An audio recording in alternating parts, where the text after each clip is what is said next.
Hello everyone, I'm Dawlat Jeffrey welcoming all of you to IPU TV. Right now we are honored to have His Excellency the Honorable Speaker of Oman, Mr. Khalid Mawali with us here at this studio. Hello sir. Hi, how are you? So this is the 136th IPU Assembly holding in Bangladesh, and this is the second day of the Assembly. Today's main topic, the sessions are going on internal security and peace.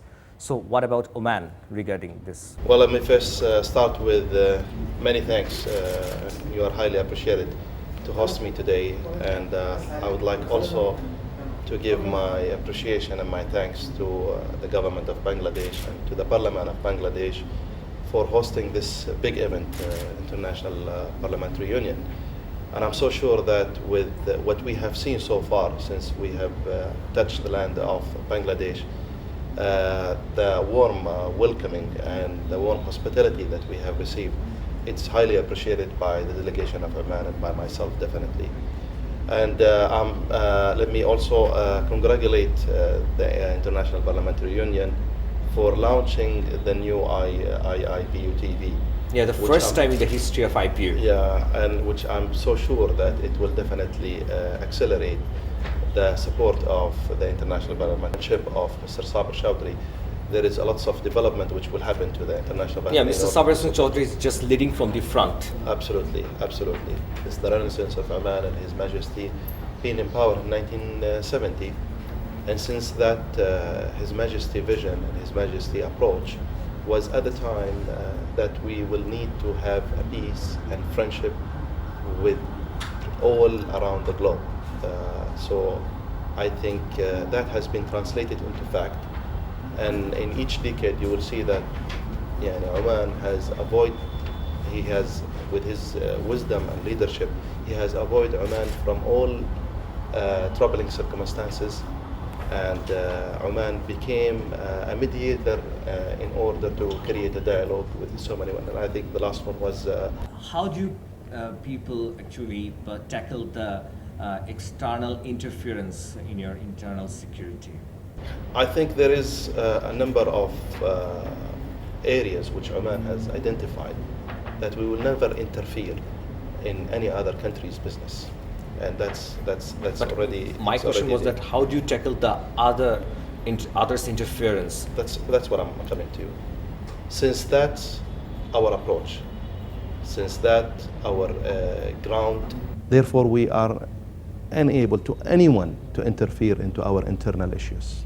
No one is allowed to interfere into our internal issues, except the system and the policy that we have already adopted in the country. And therefore, we are working towards that. Alhamdulillah, let me say, so far we have not received an interference into the internal issues of Oman from any other countries due to the respect of Oman, due to the other approach that Oman is taking and the respect that Oman is receiving from all around the neighboring countries. How IPU is assisting the Omanese parliament? Well, as Oman and the Omani Parliament, we are having two chambers. The upper chamber it's the State Council, and the lower chamber it's the Shura Council. The lower chamber is fully elected by the Omani people, and we are the representative of the people. The upper house it's appointed by the ruler of the country due a certain criteria which has been identified in the basic state law, between brackets the Constitution of Oman. And therefore, we are working together in coherency with international parliamentary unions in order to support all of the items which are putting at the agenda in each year. And we are trying to participate and work closely with international parliamentary union in order to achieve the goals and the targets that we are looking for. Last question. From your point of view, was the actual security situation of the overall Middle East, from your point of view, not only Oman, the overall Middle East, actual security? Well, as you are aware, unfortunately, I think this is maybe the worst era of time that we have in the past 4 or 5 decades.